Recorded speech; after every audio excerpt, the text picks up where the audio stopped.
अशाच ताज्या व महत्त्वाच्या घडामोडी जाणून घेण्यासाठी आमच्या महाराष्ट्र समाचार न्यूज चॅनलला लाईक, सबस्क्राईब व शेअर करा. पार्टीचा जय असो, भारतीय जनता पार्टीचा जय असो. सावे साहब तुम आगे बढ़ो, हम तुम्हारे साथ हैं. छत्रपती संभाजीनगर महानगरपालिकेच्या आमच्या प्रभाग क्रमांक 23 मधून आमचे भारतीय जनता पार्टीचे 4 उमेदवार उभे आहेत. त्यामध्ये डॉक्टर प्रमोद प्रल्हाद राठोड, सुरेखा ताराचंद गायकवाड, सौ सत्यभामा दामोदर शिंदे आणि बालाजी मुंडे हे 2 पुरुष 2 महिला असे एकूण 4 उमेदवार आहेत. आतापर्यंत आमच्या प्रभागामध्ये अतिशय चांगल्या प्रकारे आमच्या फेरी झाल्या. प्रत्येक घराघरापर्यंत आम्ही सर्व पोहोचलो आणि जनतेचा प्रतिसाद बघून विरोधकाच्या पायाखालची वाळू पूर्ण सरकलेली आहे. आमचे आदरणीय देवाभाऊ, त्यांच्या लाडक्या भगिनी, आमचे सर्व कार्यकर्ते, ज्येष्ठ नागरिक संपूर्ण भारतीय जनता पार्टीच्या पाठीशी उभे आहेत. आणि आदरणीय आमचे नामदार अतुल सावे साहेब यांनी या पूर्व मतदारसंघामध्ये जो विकासाचा रथ चालू ठेवला तो असाच कायम चालू राहील. म्हणून मी जनतेला सांगतो की केंद्रामध्ये नरेंद्र मोदीजी, राज्यामध्ये देवेंद्र साहेब आणि जसे आमचे लाडके आमदार सावे साहेबांना जनतेने निवडून दिलं भरघोस मताने, तसंच हे चक्र पुढे चालू ठेवण्यासाठी येणाऱ्या छत्रपती संभाजीनगर महानगरपालिकेमध्ये भारतीय जनता पार्टीचे जास्तीत जास्त नगरसेवक जनतेने निवडून द्यावे ही विनंती करतो.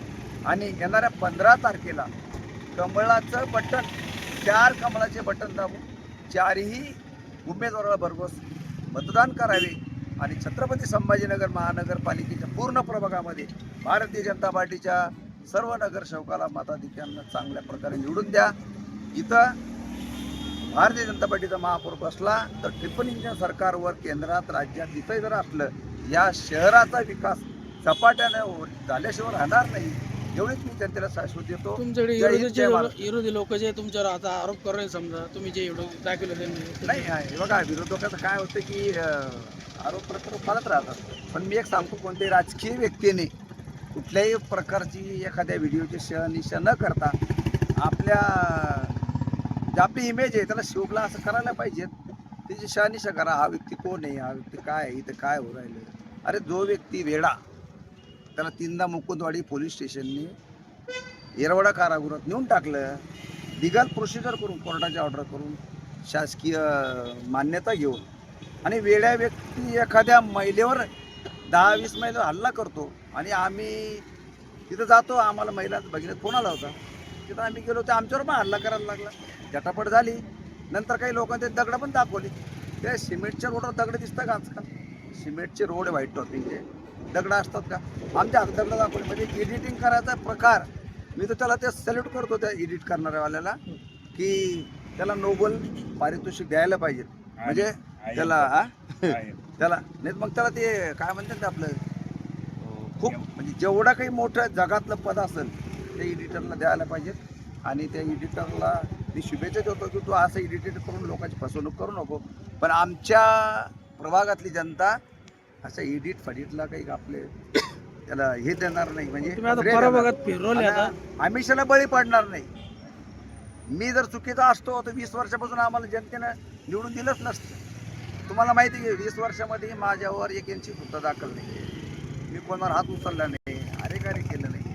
आणि काहीतरी टाकायचं, काही करायचं. दानवे साहेब म्हणते गुन्हा दाखल नाही झाला तर आम्ही पोलीस आयुक्तालयाला जाऊन बस. अरे मी सहमत आहे ना. कुठे जा, गृहमंत्र्याला भेटा.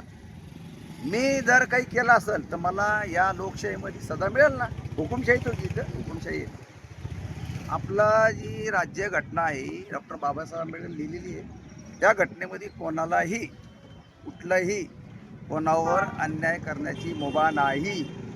जनतेला, भिकाऱ्याला, गरीब असला त्याला एक मतदान करायला अधिकार आहे. आणि जो अब्दाधीश आहे, मुकेश अंबानी जरी असेल त्याला एक मतदान करायला अधिकार आहे. तर आपली जी ही लोकशाही ही घटनेवर चालती, कोणाच्या दादागिरीवर चालणार नाही, कोणाच्या हुकुमशाहीवर चालणार नाही.